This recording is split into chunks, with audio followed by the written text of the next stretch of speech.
brothers of internet, and welcome to this video where today I will be attempting to build a competitor to the BMW 507 in automation. It is essentially a convertible sports car from the 50s, but it's got some interesting features like aluminium bodywork and engine, for that matter. So, yeah, it should pose an interesting challenge. Let us run freer than with other vehicles of the era. We have various vehicles, 1945 convertible. I would say it's too old, but to be honest, with the right fixtures it could work. We have a lot of things here though. A lot of them look fairly average. I'm tempted to build, what would you say, a sleeper here? I want to build that really, but the fact is it's a huge vehicle and making that body out of aluminium is naturally going to cost the company loads of money. So I think I'll go with the Ford Lotus Cortina style body. We'll go with naturally an aluminium panels. We want to compete with it. It was supposed to be, the BMW was supposed to be between the 300 SL and less powerful, cheaper MGs and such like. What would you call them? Triumphs? Yeah, there we go. All the British companies. I'm British and I can't even remember my own heritage. How is that? We'll go with a standard steel chassis, perhaps. What's the difference in development time? I don't know. Galvanized seems unlikely, but it is a high-end vehicle, so I think we will go with a galvanized, more rust-resistant chassis. I wouldn't normally do it in a 50s car, as I say, but this is a high-end vehicle. Because we're going with unitary, well, I think the BMW is a ladder, we can go with cheaper McPherson struts on the front. I don't think it'll make a huge difference for handling. It's still independent suspension. And we'll go with what I believe is the same suspension the BMW has on the rear. So, all in all, decent enough. Either that or the BMW had torsion beam, which I don't think it can have. It said torsion beam, but I think it meant live axle coil. I'm not going with the V8 the BMW had, and why is it... This is very strange. I can't build a... What's it? I can't build an aluminium engine. I'll give it 1 year. Can I build a cast iron engine if it's 1957? No, I can't. Okay. Looks like we're stuck with cast iron. I think the BMW had overhead valve, so that will be pushrod. We can go with an aluminium head. As much as I don't like the cast ironiness of it, I have got a galvanized chassis, so I guess you gain somewhere, you lose somewhere. This is going to be cast iron in here. Maybe heavy duty cast if it comes to it, but I don't think it'll have that kind of torque. I'm not going to engineer the engine like that. It'll be 3.2 litres at the moment, I think, but I'm not sure how that's going to work eventually. Twin carburetors. We'll go with a performance intake and regular leaded fuel, because this should all in all be a good base platform. Long tubular is likely too expensive. Short cast should do the job. I don't want cast log because, well, it's probably less efficient, let's be honest. We'll have reverse flow, mufflers. Do we want that though if it's a sports car? I don't know. We could have one muffler, sure. Makes it slightly noisier, slightly sportier. It is apparently not working at the moment. Compression. Compression, fix my engine. There we go. So far, so good. It is the same size as the BMW engine. I want it smaller if I can, really, but I'm not making any promises there. If it doesn't get lower size, I'm not complaining.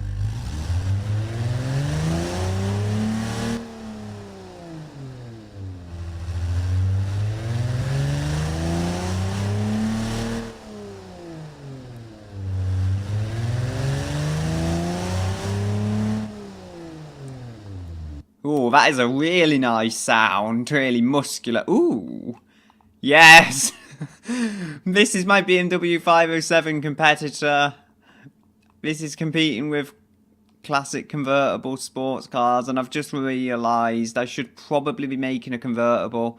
So if I'm going back to this menu, I won't be using that body anymore, although I do intend to do something unconventional still. I just want something with a convertible option. So there's this one, which is the right kind of size and everything. I'd say it's a little on the older side, but what can you do? It works. Looks more like an old Mercedes than anything, to be honest. But then it is a rival to a BMW. You end up with a Mercedes. We have all kinds of things here, but this is a convertible. What else do we have though that doesn't look like a convertible? Because sometimes they say they're a van or whatever, but there is a convertible variant. Just a lot of them don't look very appealing to me. That's the problem.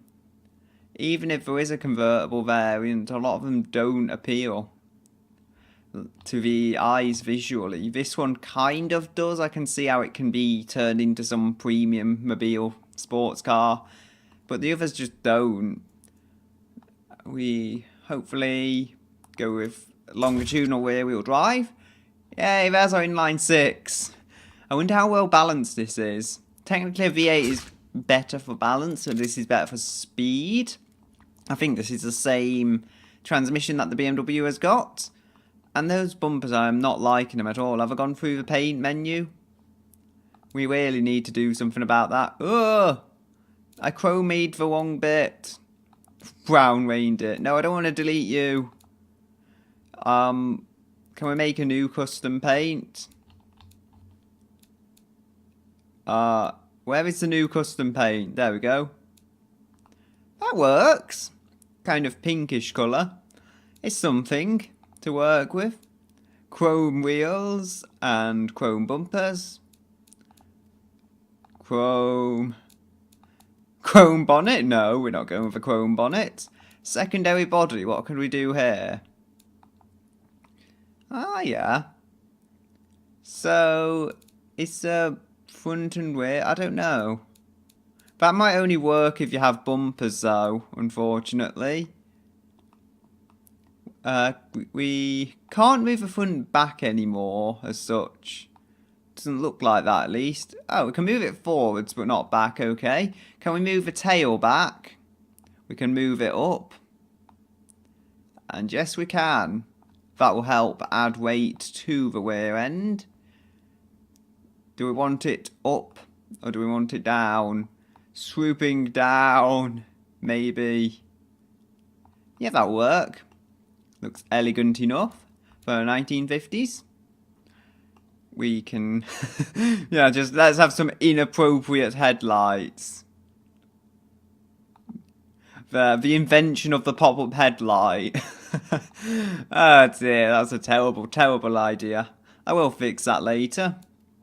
We haven't got anything to show for that yet. We'll go with an open differential. It's not an off-road or anything, and we don't really have an alternative at this stage.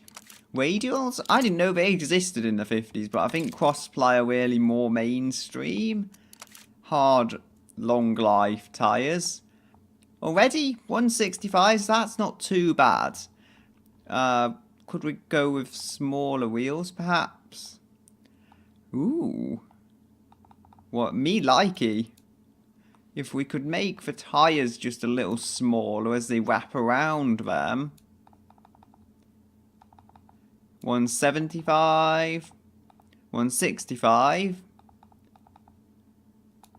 Come on. Function. There we go. 175. It works. You know, not the widest tyres in the world, but they should be able to put the power down. Extend the bodywork out to match the sportier tyres. I don't think if it's sport compound tyres we'll be able to make them wider. I mean, I can wish and hope, but I don't think that's the case. There we go. Flared arches. It's probably before the flared arches were really a thing, but you know, I have to fit wider tyres on the front somehow, and I might as well make it look natural at the rear, if that makes sense. Medium No, they're not going any wider. Sports compound. Sport compound is probably about right, to be honest. I don't think semi-slick will have existed in the 50s, though. Maybe they did, but I didn't think they did. We can... So we've got 13-inch wheels. It can't be a very big car. Now, here's what I was going to do. I was going to go with the trim. Maybe that trim should be chrome, maybe it shouldn't. I don't know. I think that could be steel. I think steel works a little better than chrome in that particular regard. Or does it? Plastic. No. Just paint it body colour at this stage. It looks nicer, I think. Doors you can move back. Give some better entryway space. I am going to finish the design off. Don't worry about that. Brake calipers. How could we forget that? We don't even have brakes by the looks of it. Either that or it's just stuck drum brakes on, but we'll have some brutal black brake calipers. Again, it's probably before painting brake calipers really became a thing, but still, I do it. My company does it because we are a fan favourite on these kinds of things. I need to find a window trim. There we go. I finally got it. It's just that was annoying me because it would be chrome for this time period. And I finally got what I was attempting to achieve. I don't know. Trying to achieve and attempting to achieve, I think I was trying to say at the same time. And my mind kind of crashed. I'm thinking maybe front wheel drive? No. I want to, but I know it's wrong, if you see what I mean. And that kind of makes me want to more. The suspension should actually be very good for floating over bumps, though, with those small wheels. I just hope I can put big enough brakes on. Can get slightly better drum brakes on the front. I'll come and adjust this later, when it asks me to. We don't need an off-road under tray, it's a road car. I'd say we want 2 + 3 seats, yeah, but as it says, you can have bench seats, which would work in American cars, but this is supposed to be sporting European, so we don't really want that. It's going to be a premium interior, perhaps, but I don't know. At least from the one I've seen in Forza, 507 never seemed to have huge amounts of infotainment on it, so maybe we could go with a radio. We're not going with a phonograph, is what I'm saying, definitely not. We'll just go with a premium radio. Actually, sport interior and a premium radio sounds about right for what I'm trying to build here. We'll go with standard 50s for safety, maybe, or advanced. Advanced weighs next to nothing anyway, so, you know, since we've got the money to play with, might as well do that.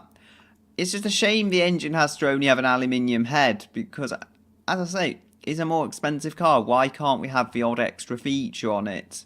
Like, I feel we should be able to.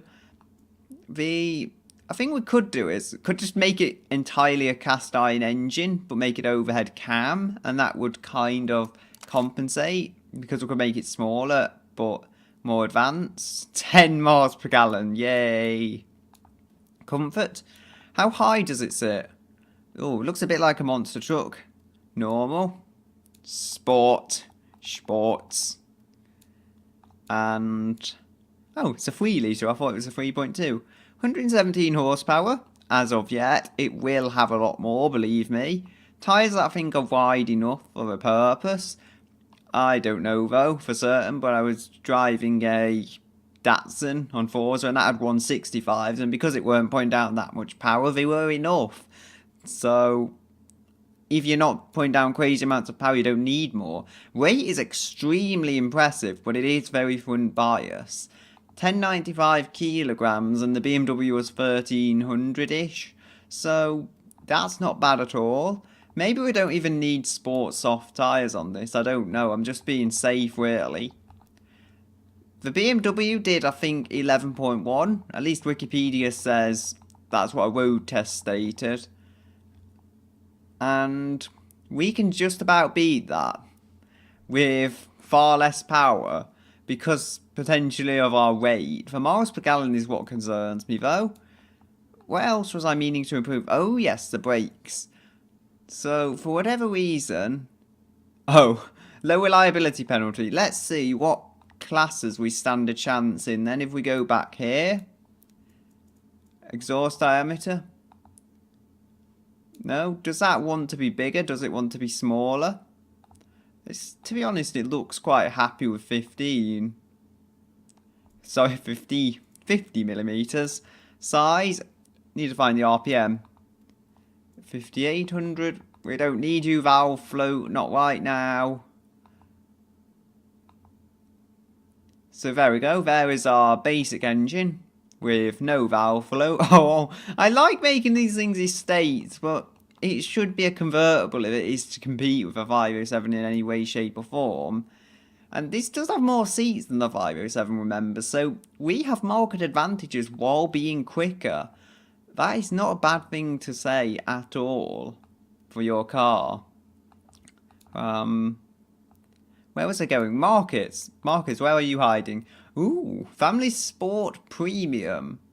Low safety penalty. Wait a minute, I did go on advanced 50s. This should be about as safe as you can get. Unless it's because it's an older 1949 body, which is possible.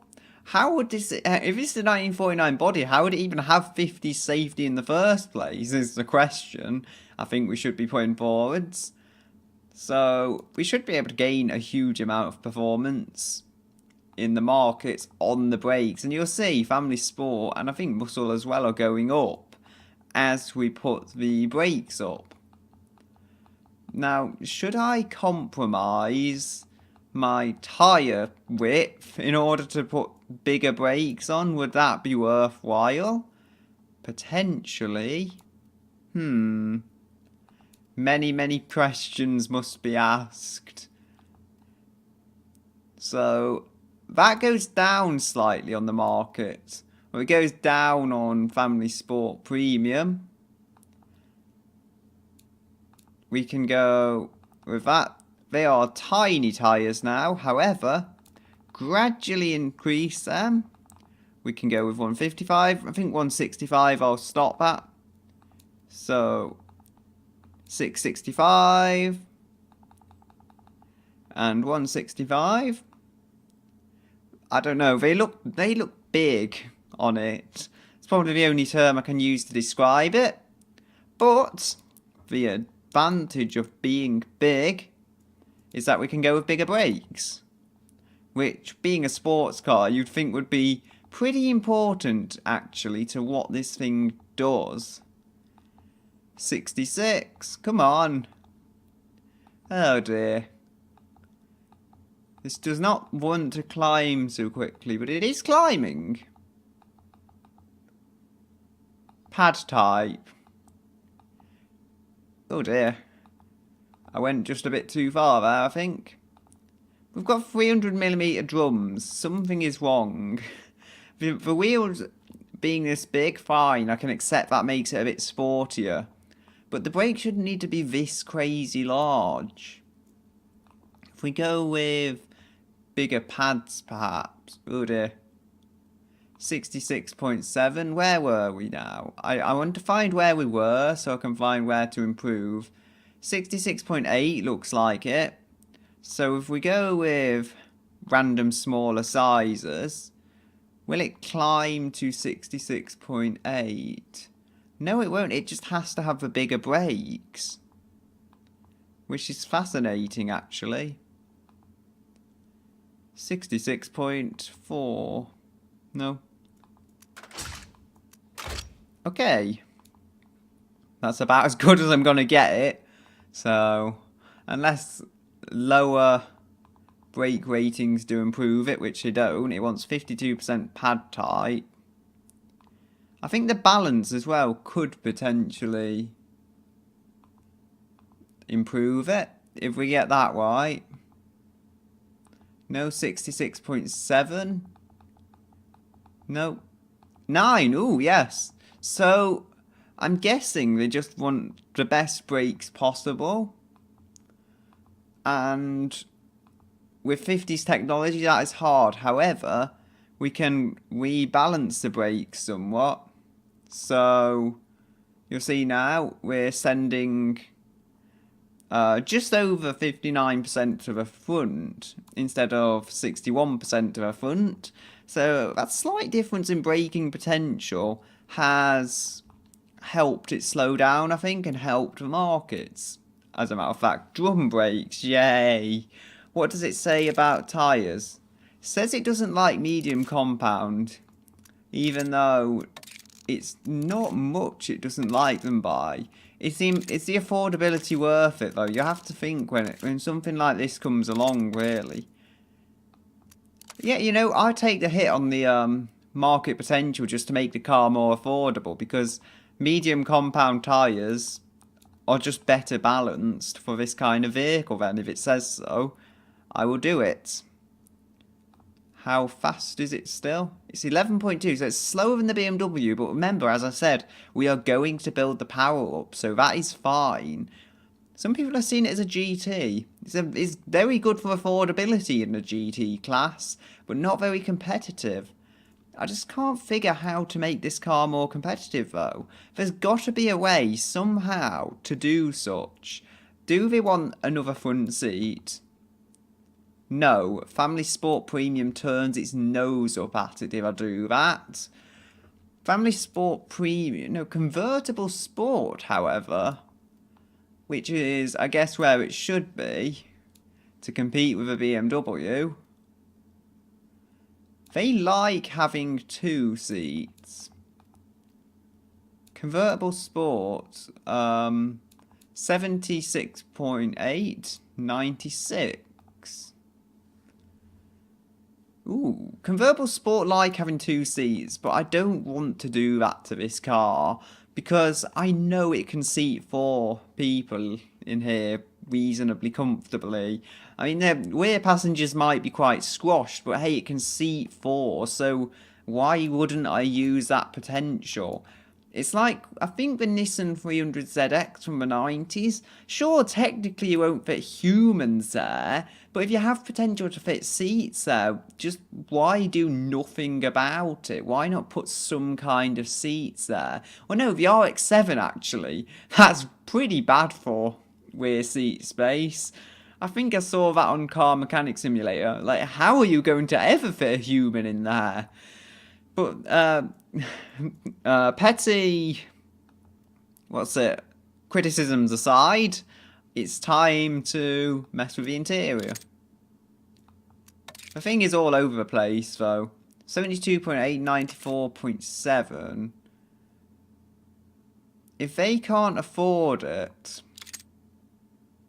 So, Convertible Sport, like the Sport interior, yes, as you would expect. Do they like the premium radio, though? Because I feel I could take some off there. 72.8, no, they like it. This is very confusing. It's just a complex matter of getting it onto the market, really, without terrible things happening. Oh, and why am I putting on comfort? It's a sports car. Convertible Sport I'm happy to target if that works. Now, the engine and the design. I'll go through some of the design. You won't have to suffer the entirety of me building the engine, but still, ooh. I quite like this bat thing.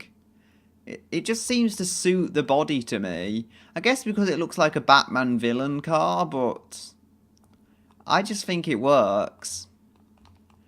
If we can put one on the rear as well. You can go here, like so. This is our company logo. Looks slightly worn around the edges. I think it's just the way it's rendered in. These tail fins are never easy to get tail lights on. What fixtures do we have of the era which we could use? Perhaps 1940 to 1960. Or 50 to 60, no. Nothing there. We have a lot of bits and bobs. These ones are pretty good. So if we could find the correct ones, that would help us quite nicely, actually. There we go. Integrated lights. Like jet thrusters, as you would expect from a 50s car. Only they just go right through in the wrong way all entirely. Ooh. Boop. I'm thinking if we have little lights up here, they can be like our airplane blinking lights as you see it. Hopefully you see it like that. And there we go.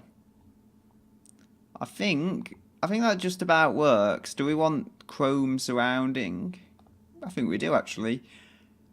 I'm not too much a fan of how it leaps out though with the surrounding chrome. It would work had the situation been correct, if you see what I mean. I think we'll just have that in body colour. It just makes it look slightly more natural. Like, look at that sharp design though for the 1950s. Move it down some. There we go. I'm not the biggest fan of what I've done here. I think I made a bit more of a mess than I fixed with it. Some era relevant tail lights are what's needed. Not those ones, these ones. Yep. Nope. We don't want you anymore. I think if we have the indicators at the top still, I like that as a hallmark, kind of representing that somebody important is turning in this car. They're probably not important, they're probably just rich and, you know, no one really cares about them. But anyway, you have the positioning right here. And there we go. Ah, it's so off. It's so off. So off. My mind hurts at the very thought of how off it is. Oop. Boop-de-doo. No.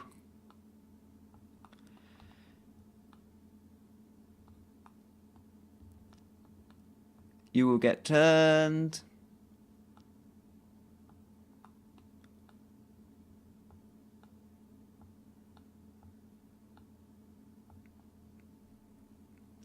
There we go. Do we want that or do we want chrome? Chrome definitely here. It looks better. I'm not gonna go out and say I like it, but it looks better than it did. And this car's doing strange things to my mind. Ooh, I'm just thinking these. I think they're a bit too modern. And we don't want them. Wire wheels, yes. Just what we need on our sports car. We can have a number plate. Automation. Oop, bump. It looks like the foam actually in Brickwigs. Similar kind of texture to it. Ooh, I like that actually. I like that a lot. Like, it kind of goes onto the bumper. I don't think you used to be able to put them in the bumper, but now you can. In the bumper isn't quite so good as on the bumper in certain cases. It works very well though in this case sitting inside the bumper. It's almost like a deliberate design tweak that I did, although it's actually completely incidental. Door handles, I don't know what these are, but they look kind of irrelevant. No, I just don't know. I can't figure them out. Ooh, this must have been in the mod thing. One of the mod things I downloaded. you get little key doodads. So we'll add one of them. Perhaps, I feel it should be on this side because I'm using the mouse on that side, so it just works in my head, having it mapped out that way.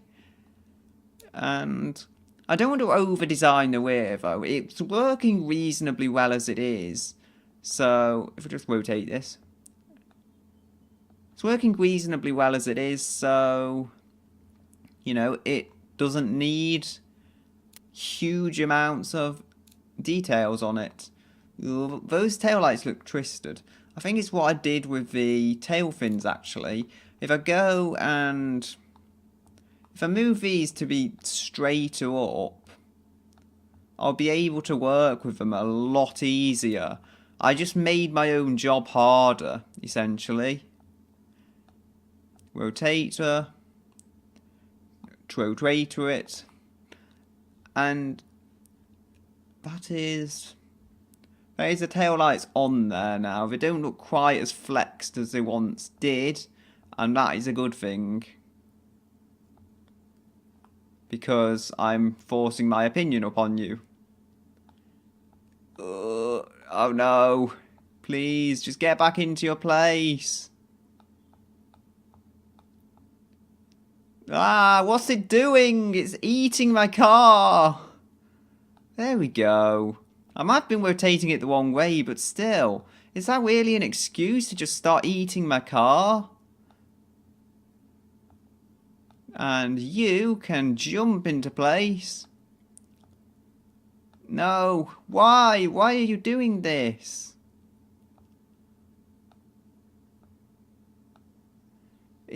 There we go. I'm determined not to touch this though if I don't have to anymore.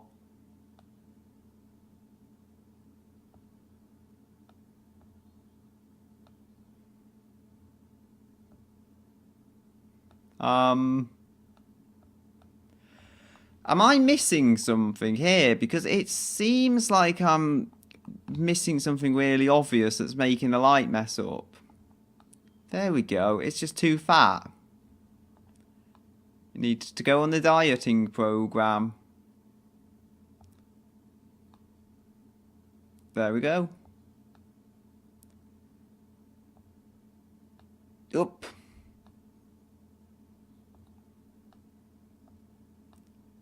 And up. And across.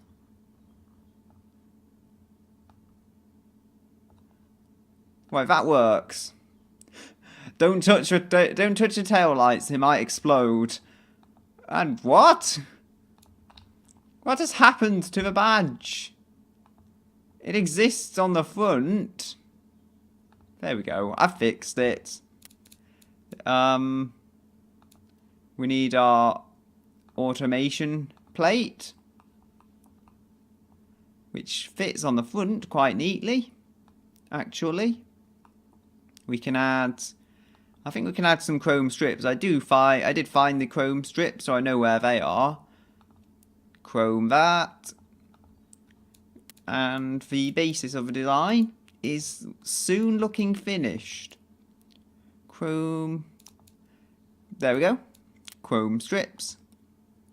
And they can be mirrored to attach to the bumper. No, it seems to be going on top of a bumper. That wasn't what I was originally intending when I positioned them down. But hey, it makes of it what it will. Oop. Shorten it until it gets to that, just to that point, I think. So that's about as good as I can get this.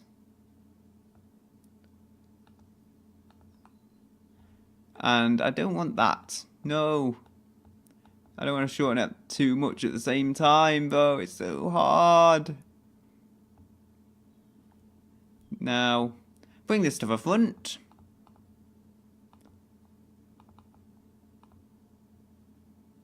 Can we go? I don't know.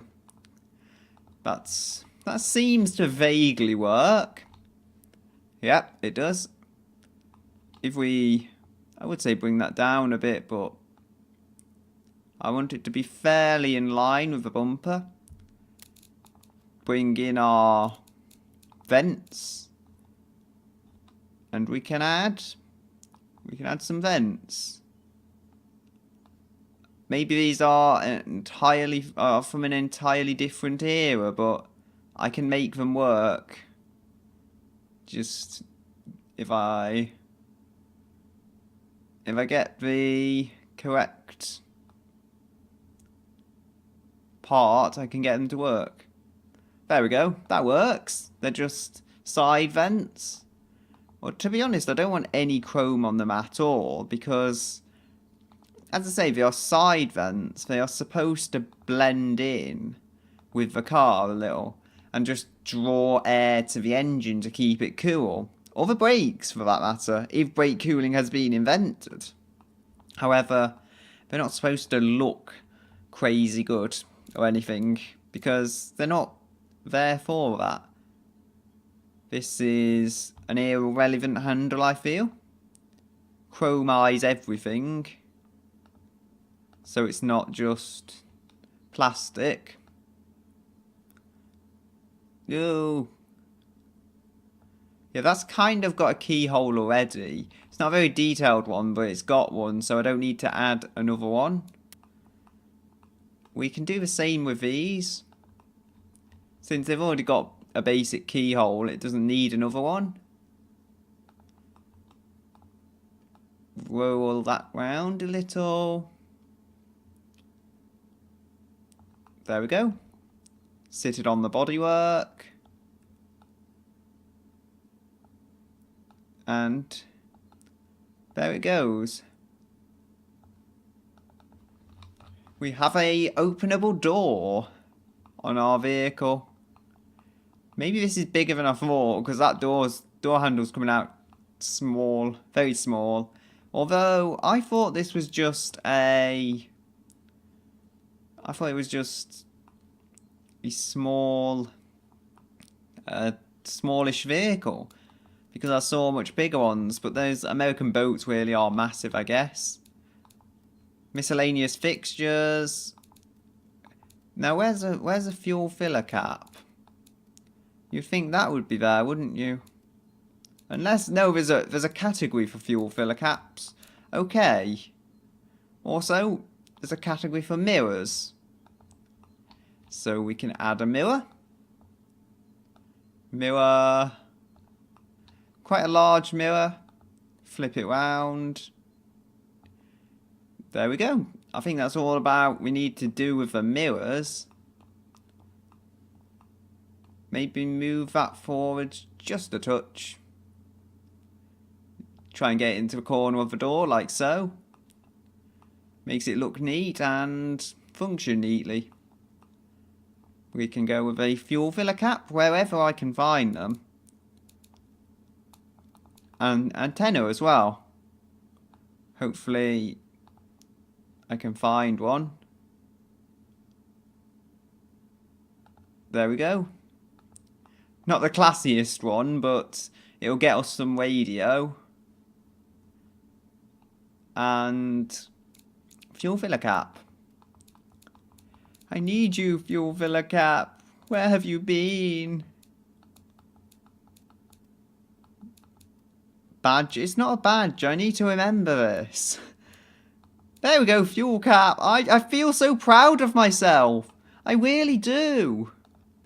And this is, naturally, it's going to be chrome, as a lot of manufacturers in the 50s would have hidden it with chrome, or, well, made it look all fancy, mainly, is probably the term I should have used. I am going to get a bit more chrome on here, hopefully, and make it look fancier, but for the time being, you can see what is a decent design forming. It looks like a 50s premium car, perhaps, more than a luxury car. No, not luxury, more than a luxury sports car, is probably the term. But that's hopefully not going to change. I like this look. There we go. You have some indicators before you have headlights. That'll cause some problems with the police. Do they go on the bumper, I wonder? No, not very well. Not very well at all. to be honest, as I say, no need to really over-design everything. It's not a time of over-designing. It's a time of just getting things done right. So, that's what I will be doing, hopefully. Hopefully just getting it done right. Can we beat the BMW for power, though? I hope we don't have to give in on that respect. I've had an idea. I'm not sure if this will work, but if I can do it... Oh, yeah, you can. You can bring the entire front end down. Which is neat, because I would be able to fill a bit of space that way, and hopefully make it slightly more aerodynamic and all the other things car manufacturers say. Oh dear. Something happened to those headlights, but they also fill the space better now as well. Neat. Very neat. The grille? I don't know. I don't know what I'm going to do with a grille. Just make it rear-engined. No. Although that would be a fun idea, it wouldn't be good for a balanced sports car in the 1950s. Oh, there we go. I've sorted it. I've sorted it just like that. This grille works quite well. Admittedly, you might call it obnoxious, but it's a 1950s grille. If we're trying to sell a car in America, they like the chrome. What more can I say? This car should be blue, though, to make it a proper Core 2 Duo car. It's got plenty of chrome. They're just the colour, actually. I keep finding distractions of ways to change these cars. Make it purpley, shine and flake. Make it more blue. Oh yes, lovely, lovely. Core 2 Duo-y blue. This is a very Core 2 Duo mobile now. Just it's deliciously muscle is all I can say. And if we can keep the lightweight going as well, how heavy is it right now? 1109. If we can keep the lightweight going, we could actually have a good balance of power and speed in this car. So, what have we got to work with on this vehicle? I don't want the fuel mixture that high. I know it's probably going to hurt me, but still. In my experience, eco carburetors can work quite well. There's also another thing I want to do, since I can, and it's an easy way of making power. If it'll make it 201 kilos it is at the moment. We'll go with single barrel eco, but 3 of them. Now, it sounds strange, but for whatever reason, this is a great way of making power. It gives me decent economy while also maintaining the high-end power you would like to see from a vehicle like this. 128 is what it's a power I'm seeing so far. Maybe I'll have to go with a tubular exhaust as well to try and get the extra bit of power from this. It just doesn't want to give. It's doing quite well in a fair few categories so far, at least for budgetary reasons. It's not the best all around, but it's doing better for budget. Ooh, this slider, how have I ignored you for so long? Push rod, I'm going back to the push rod because I don't know. I just didn't look at the sliders I had available to me, basically. What have I got in terms of power out of you? If I have to, I'll just go for a direct acting overhead cam engine. This is not going to be the longest build in the world because there's a very limited list of parts and I know what I want it to be. How high can I rev it though? It says I can rev it to 5700 before I hit problems. And that's where the red line is. So I'm beginning to hit problems. I can change the dimensions though. remember the BMW only has 150 horsepower, so we don't have to have a crazy power mobile. It just has to do its job. We can't go with VVL yet that I know of. No VVL exists, okay. 149. 149 and 149. That's what we're getting so far. However, yes, the engine might blow up if we're not careful. It is smaller than the BMW engine, so I've achieved it to a point. Just try and get the 3-litre engine done. Try and lower the compression to try and match that up. Oh dear, it took a big hit for power there. How high does it really want to rev though? Because the red line I think has moved back now. So I could. I'm just fiddling with the numbers right now. Fine tuning it will happen someday. 5800 now is what it can manage. For red line, it's slightly better than it was. It's exactly 3000 cc's. I wonder how it will be. I think when I go closer to the bore, it does hurt the engine for power. But that's what I seem to need to do. 150. It's a big exhaust to get me 150. I wonder if the carburetors are doing their job. They're doing a good enough job. Not the best job in the world, but, you know, I can't complain for eco carbs doing this well. Where was I? So this is a power target I've hit. It's still needing some fine tuning, but the power target has been hit. And it is slower than the BMW. That'll be the gear ratios doing that to it. Can we get a 4-speed? No, we can only get a 2-speed automatic, so that's not an option. We won't be able to compete with it for pace if we go with the automatic. The car is plenty quick enough, I think. 11 miles per gallon is that. That is very, very poor, but we're in the 50s, so it might be semi-forgivable. And it can keep climbing, but the problem is it keeps climbing at the expense of overall performance. What's the top speed? 114. Cars were slow back then.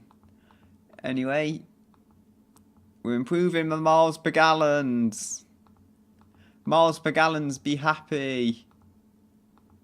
Convertible Sport isn't so sure right now. 79? Come on, you can do it. Yay! 10.7 0 to 60 as well, by the way. Good old inline 6. Working hard there. And anything else? Off-road skid tray? No, they don't like that. Do they like having a differential? At this stage, I'm trying anything to get their attention. No, they do not like that. If I go with sport suspension, because the balance might have changed just a little. Doesn't really change anything. Is this still 57% front? Yeah, it's not a well-balanced car, but at the same time, it's not too bad. It's neither well-balanced nor particularly dreadful, at least for the day. The problem is, why would you choose this over a muscle car? I guess it's smaller, and it's got an aluminium body, which looks nice for a day. But it's not a pretty car, by my standards. I've seen a lot better. This is just good functional stuff. Do we need another grille down here? I think we do, actually. Going back to the design stage. Because it won't work otherwise. As well. I mean, it'll get the cold air and everything, but it just won't. Ah, it's like, hi everyone. I think that might be a grille. Am I going on grills to find vents? That's a mistake to make. And you can be used to gather air. Look at that, they kind of go into one stream. How is that? For an excellent plan. And they're less chrome now, so slightly less obnoxious down there. I don't want loads of chrome down there because there's not supposed to be too noticeable bits down there. We have our number plate, which is halfway into a body, unfortunately. Nothing I can really do about that. As I say, it's the way automation works these things out. Well, bumper bar, we've got a bumper. Bumpers were included. It's slightly heavier than it was, though. I guess it has that over the American cars. It's very, very light. Maybe not the lightest for the day, maybe not the heaviest for the day. You could say the same about the BMW, though. The fact that this is lighter than the BMW and makes the same amount of power is always a positive. Though the BMW is better balanced. I have more seats, so there's always a balancing factor, I think, and this car does have its balancing factors. It's just, I don't think it's quite enough to contradict the BMW at what it does. Tubular exhaust. Actually, could I go with a cast log? It doesn't seem to be making much difference. I don't know, maybe I'm missing something, but I feel tubular should be making more of a difference than it actually is. Are we going to compression it? Yes, we are. See if we can get some more with that manifold. No, we can't, not really. So, although this is not what I expected, I'll say that now. I didn't expect short cast would provide practically the same power as the higher exhausts. I thought there would be a difference here, but it just wouldn't be worth the money. Sure, but I didn't think there would be next to no difference. I didn't think it would be that small a difference. Anyway, what have we got in terms of RPM? 5800, yes, that definitely needs sorting before we finish up. And then I think we've got a finished engine. I know it seems kind of whooshed compared to my other engines, and it has got more advanced technology in it than the BMW, but hey, at the same time, it's a cast iron lump. How heavy is the head? I'm just thinking, because my company could save a bit of money here, say, in engine materials, and not make it out of aluminium, but make it out of cast iron, and just put the money into a direct acting overhead cam, which sounds like another way of going about things, and not too unrealistic in my ways of thinking. So it adds what looks like about 15 kilograms, although I don't like adding that. And what? You can't make that many emissions, surely not. It's an old inline six and all, but the emissions can't be that bad. Bring this down. 2765. I don't know how this is going to work particularly. 6300. I think I'll go to 6000 and I'll call it a solid number when it hits that. So there we go. Slightly more bore, but it's still very balanced overall. The crankshaft, yeah, that has enough in it. Ah, no, I'm not revving to 1200. I'm revving half that. Come on. Down, down, down. I click. 100.8. Ooh. I should probably have checked this stuff first, I will admit. That's a mistake on my part, but 6200 RPM. That is a lot of revs for the 1950s. That is a lot. I can get it working though. No, I don't want to be there. I want to be here. Come on. Actually, 6300. If I can just edge it onto 6300, I will be happy. And that will and should give me the extra leeway I need to keep the engine safe. Come on. Nudge, nudge, nudge. Nudge, nudge. There we go. 2.8. And again, why is it up here? I'll have lost a little power. I think I'll make it a 3.1 to compensate for the lack of power from the stroke going down. And this should all balance out. As I say, I could just stick a different carburetor on and probably make more power, but that's not the European way of doing it. It's not economical enough. And I think 149, 150, there we go. So, ignition timing is stock. Oh well. Is this correct? 151.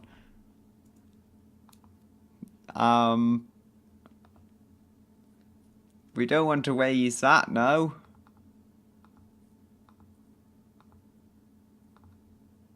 I don't know. I'm going to leave it here now. I've revved it and then things just happen, okay? You set your engine up and then you think it's perfect and it suddenly isn't. Still, there's not too much I can do about that in itself. 58% fun, I can deal with that though. It doesn't look like the rate has hit the markets too hard.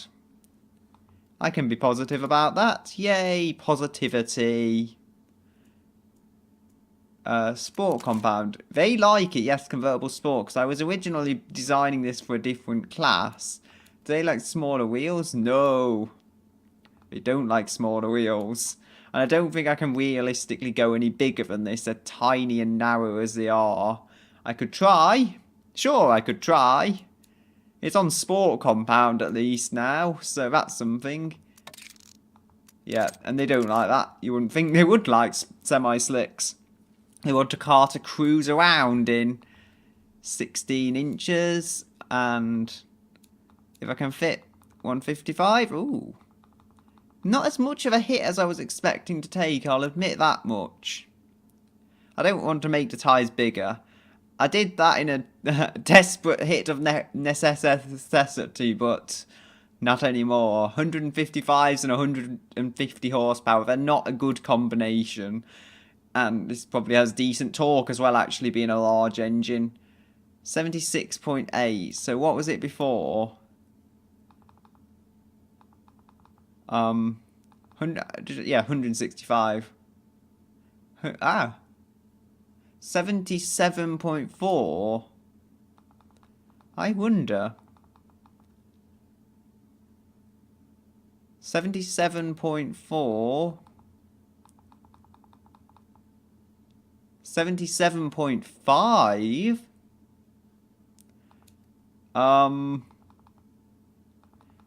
Yes. No, it doesn't like that. 12 inches, too much. However, they do seem to like tiny 13-inch wheels because it gives them 195 tyres, naturally. And that is a thing in itself to behold. Until... no. I want 195s. Give me the max tyres. There we go. Or minimum tyres that give me 195s. So people are seeing this as a sporty car now, by the looks of things. I think it needs a bit more flair there. It looks like, to me, it looks like a Shelby Cobra. Only no one wants to actually drive it because it's too slow. Yeah, it's not that bad. I mean, it does have market, but it's not the same market a Shelby Cobra would be going for. This is probably a market of people who don't really know about cars and just buy it because it's European or something. Miles per gallon get better with medium compound tyres, that's for sure. But the market goes down. We can grow the brakes a little. 77.1. They're smaller, but they don't seem to care. I don't know, maybe it's because the comfort is better or something. Oh, I did just about grow the Market's up to 77.7 there. 195s are interesting though, in how the market was willing to adapt to smaller wheels in order to fit wider tyres on. That's what I'd expect really, because it makes it more drivable, but still, you know, that's something. 77.7, ooh. Yeah, that brings it down naturally.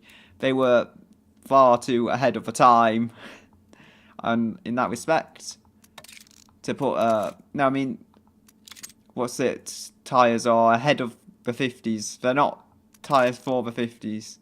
Ooh, the market convertible sport. It puts the affordability down, but they do like that. And again, we do have to cater to the markets.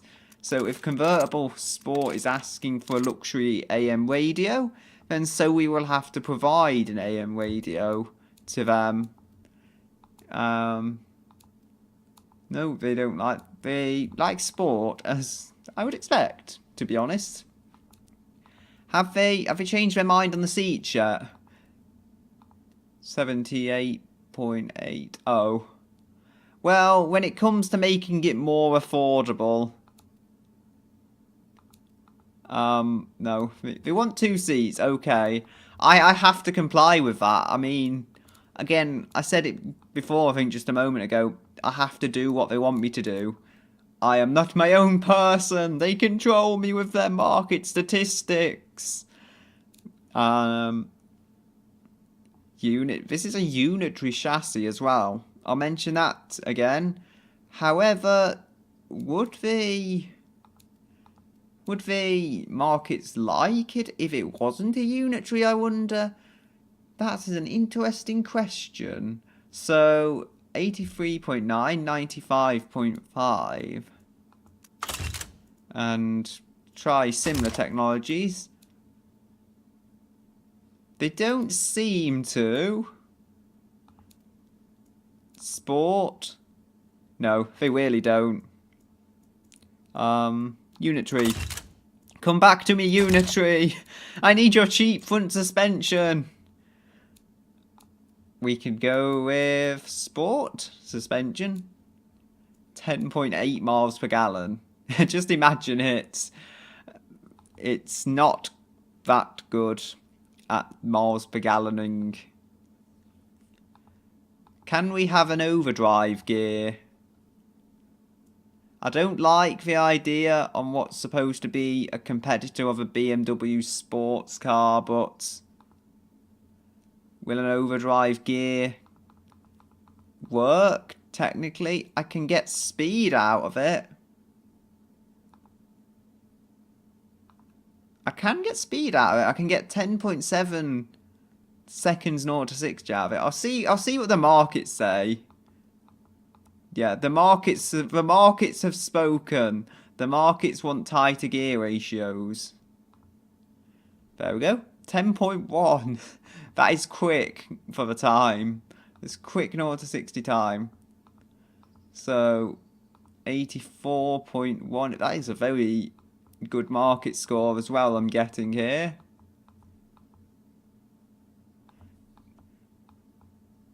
$84.7. Watch this as they prefer an automatic. No, they don't prefer an automatic. Okay. They prefer front wheel drive. Almost. Not completely. There's some muscle appeal though. I like that. I like that there's convertible super appeal and all this. But it's not the best. But you know, I feel I've made it slightly better on the marketing front. They just want to get an under 10 seconds 0 to 60 time, which it's done, which is impressive, you know, even if the power isn't here. I'd be interested to see if any American cars with an inline 6 did that, because this is not an American car, no, but it's got an inline 6, and you just can't really imagine that coming from this. I'd say the tyres are ridiculous for the day. For the era, these tyres are absolutely ridiculous, so 195s, they are huge width tyres. But are they entirely unrealistic? I don't know. The emissions is going crazy on the engine. I don't know why. It seems like a reasonably efficient engine to me. Is it the carburetors? Have I hit some glitch with them? No, it's not the eco carburetors. It's just the fact that it's going a bit mad. Okay. So the carburetors, actually, speaking of which, the miles per gallon is not impressive. Although it'll be worse if I change the carburetors. That is something to bear in mind. However, it may make me more power. So the markets love that, yes. They love having 3 single barrel carburetors. They don't so much love those. So that is 87.3 versus 86. So a single... sorry, 2 DCOEs seems to be the way to go. The markets love that as an option. 56. The markets love that. Again, I don't think it's going to be worth a trade-off. It's about 5 horsepower more for probably half the miles per gallon or something. But if they think it's worth a trade-off and they are the paying customer, I have to comply. Hey, the miles per gallon here isn't as big as I thought it might be. What was I doing? 87.1, yes. I just started tweaking it without really knowing where I was going. 87.7. And yeah, they like having the sub 10-second time. That is clear to me. The miles per gallon is sub 10 as well. It's got the same miles per gallon as it has 0 to 60 time, which is 9.8. That is madness. Does it say the engineering time? 48.8. I'm not sure if that is any good. Let's hope it is. We can go with maybe luxury interior. I think I can make luxury work, actually.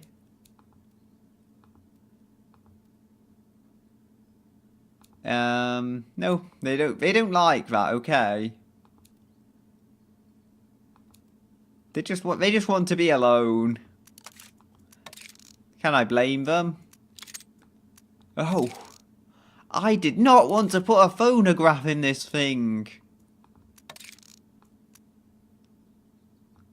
Well, what can I say? I mean, I didn't want to go with a handmade interior and a phonograph, but the convertible supercar crowd actually takes to that really well. This isn't where I was expecting it to go. Now I need to retune the engine because it might not appeal correctly to the intended audience with the parts it has. They want exactly convertible supercar. They won't mind the extra cost of tubular for a tiny amount of performance. They want the statistics there. That is worth it, definitely. We don't want waste on it. No waste parts. They don't like it. They just love DCOE, it seems. 97.7. Oh dear. And single barrel. No. 97.6. But if I'm able to... I've realised that's triple carburettor, and that is twin, but triple reduces power. So if I can get triple working, if I can retune the compression or something and get it to work with the different carburettor, then it'll probably, yeah, it will. I just saw it go up on the statistics. And look how affordable it is as well. So I've got almost 100 competitiveness and almost 100 affordability. That is not bad. So that means, you know, most of the market can afford it, I think, and most of the market wants the car. That is the ideal situation to be in a case like this. Should we go with another reverse flow? They don't really care. Oh, they don't want another reverse flow. They don't care for that stuff. However, baffled, we can go with that. 99.5 it gives me. Yeah, they like standard baffled mufflers. Okay, I get that. Ooh, I'm not going any bigger with the exhaust. I like it as it is. What, do they just want 160 horsepower exactly because it's too difficult to control otherwise? Ah, well, that gets me my 161. But for whatever reason, they really don't like it. Oh, maybe I messed something up. I don't know. You can go to there. And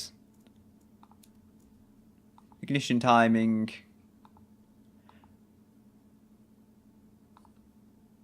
There we go, 163. Ooh, yes, lovely. If I can get 100 on this. Let's hear the engine again, see if it's changed at all.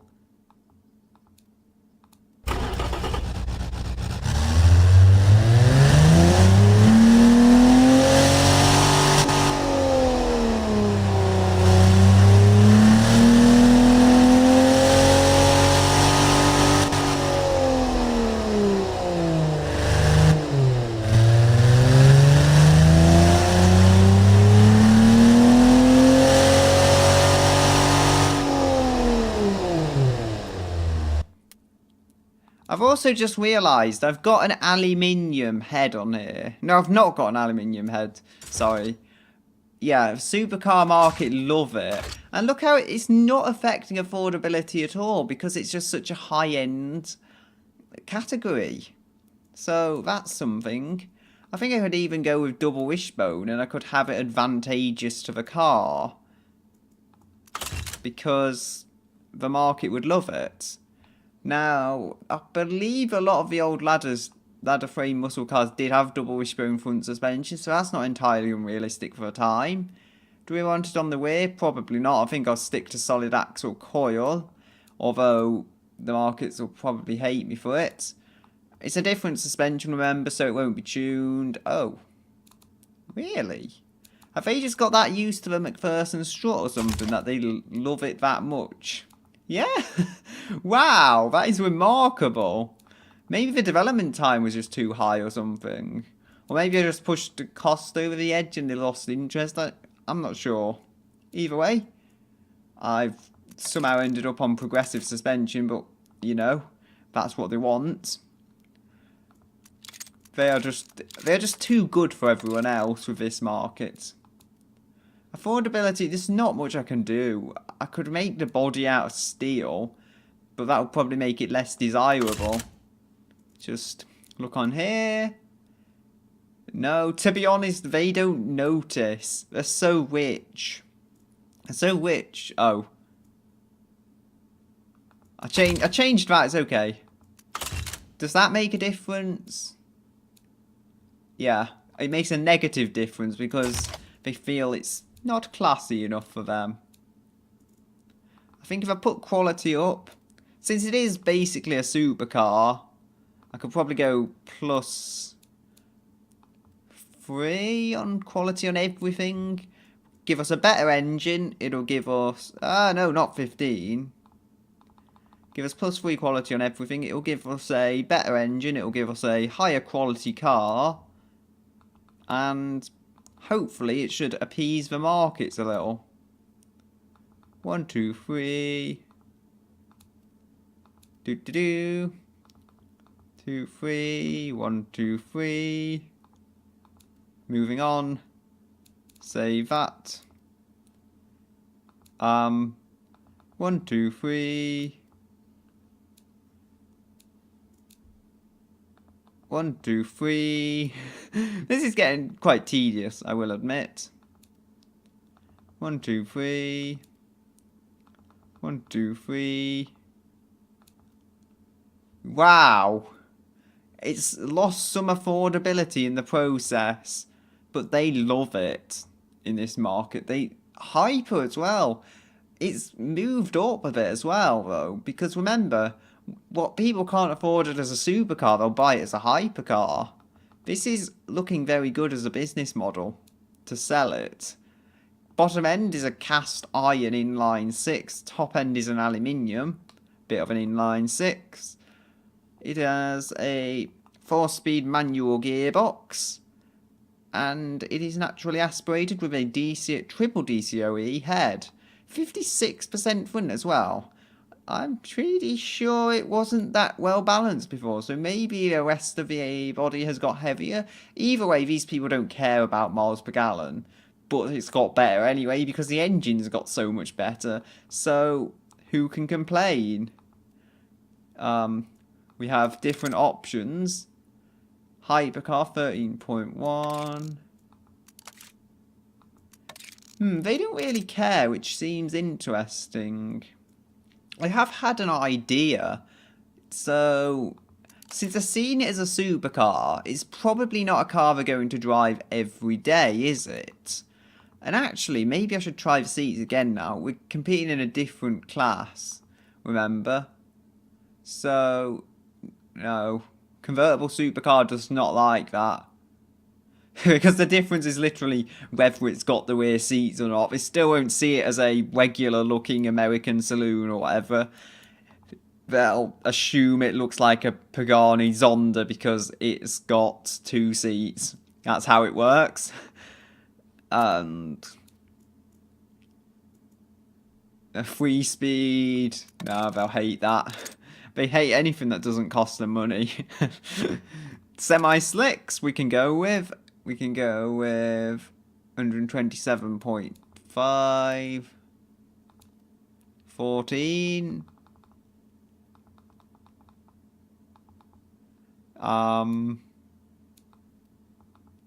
Okay.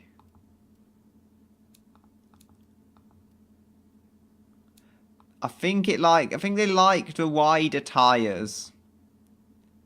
I think they did. 185.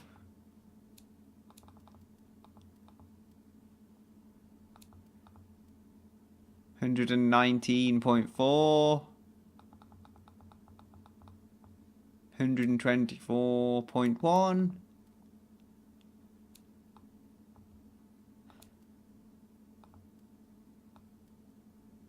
124.3. Sorry, I'm just trying to focus on exactly on what I'm doing here with the tyres. That will have to do.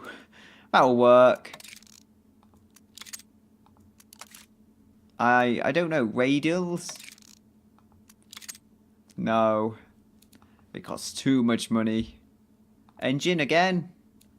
Try just adjusting the ignition timing. 124.8. Look at that. Beautiful. Where's the performance index? Up there. 6,200 RPM, max RPM. At which it makes 173 horsepower. We're beating the BMW here. That's for sure. So it fits into classes. It just fits into very high classes. The hypercar market love it. Convertible supercar like it as well. We don't want the automatic. Why can't I force an automatic onto you in a supercar? It's got technologies on it. We all know you love technologies. Ooh. Am I seeing this correctly? 110.5. It hurts hypercar, but it does slightly improve supercar. Nah, I'm going with sport. It looks lower, it looks meaner, and it just works, basically, from what it's designed for. Oh, the problems. Anyway, I'm going to make some odd tweaks to the design and then I will return. So here I have the finished product of a car. I've really not done that much in the time I was away. I've added some chrome pretty carelessly, to be honest, but it does add to the overall look of the vehicle, so that's something. I also didn't flip this one, which I should have done. The others have all been flipped, so they work fine. And you'll see there's like a nice flowing from the bumpers. Other than that, there is pretty much the front as you saw it. There's flared arches. front and rear. They've been flared more, but there are only 165 tyres now. I've managed to eventually make those work in a way I would like them to work. We have also got some readjusted gear ratios. I don't know what the top speed is. It's 121 miles per hour. That's not too bad, actually, having said that. Sports compound tyres still. I've tried other tyres. They aren't as preferable. And now it's messed up my score. But still, they're not as preferable. They are offset quite a bit from the body. I noticed that improved the weighting quite a lot. Maybe because it gives it more track and less roll. There's another major change I've made, which is the brakes. Naturally, because I was able to fit bigger wheels with the smaller tyres, with the narrower tyres rather, I was able to fit bigger wheels, and that enabled me to fit the huge brakes that always help get this slowed. It is essentially a supercar, remember, so although it's only got drum brakes, we want it to be as good as it can possibly be. And there is one more thing I think I wanted to go on to. Oh yes, there it was. Suspension, I've gone to standard, because for whatever weird reason, it seems to improve the hyperclass just a little and leave all else unaffected, so there's not really a particular disadvantage to doing that, and thus I did it. But the time I was able to get was a 2:48.81 time, which if you give me a moment, and as if by magic, a leaderboard has appeared. You'll see here, it is 0.02 seconds slower than whatever that is. Again, I didn't put it down. Actually, you know what, I'm just tired of it, so I'm just calling it Mystery Car 1. Because I can't remember what it is. I clearly didn't bother to put it down originally or something, so Mystery Car 1 it is. It's also below the Weissmobile and the Vintage Speedster. But more importantly is, what have we beaten? Because this is, remember, a old vehicle. Well, we have beaten the Tortoise version 2. Now, that sounds disgraceful for a supercar. So it's absolutely disgraceful. However, remember this car was made about 30 years before that. And it probably has double the power or something crazy, but it was made about 30 years before it, so you would expect an improvement in engineering, and it has been made that an economy car can now go toe-to-toe with a old supercar. Is that even a thing? Head-to-head is probably it. I don't know why I said toe-to-toe, it's just strange. Anyway, we have the Sensible Motors van, as well as the standard Tortoise as well. That was a V6 powered thing, believe it or not. And we have a Volkswagen Astro. That is incredibly slow, but mind, it wasn't designed for speed in any way, shape or form, so it's somewhat excusable. And we have the Volkswagen Astro 2007, which is the refreshed version, which was even slower still, but I think more efficient. And then we're hitting the bottom of the leaderboard. But hey, we've not done too bad. I mean, you know, it holds off a few more modern cars, is what I'm saying. For a car that is really this old, that is not too bad. I've also not really named it, so what are we going to name this? I think we'll call it the Mystique de Fog. Yeah, I'm going a bit French on this. Defog. Isn't that like when you have those vents near your windscreen and they get rid of the ice or whatever you have on it? It sounds a lot less glamorous when I put it that way. Anyway, we'll enter the time to 48.881 and rear wheel drive. So there we go, we've beaten the premium blob as well, whatever that is. Anyway, I think I'm happy with that. So, you know, I did basically show you the entire build from start to finish, though, believe me. As I said, there was a few design changes made at the end, but there were nothing major. The engine is the exact same engine you saw earlier. For better or for worse, that is what it is. I didn't want to go and change the entire car because partly I couldn't be bothered and partly I did want to keep it as much a one-take video as I realistically could. Anyway, I'm going to leave it here for now.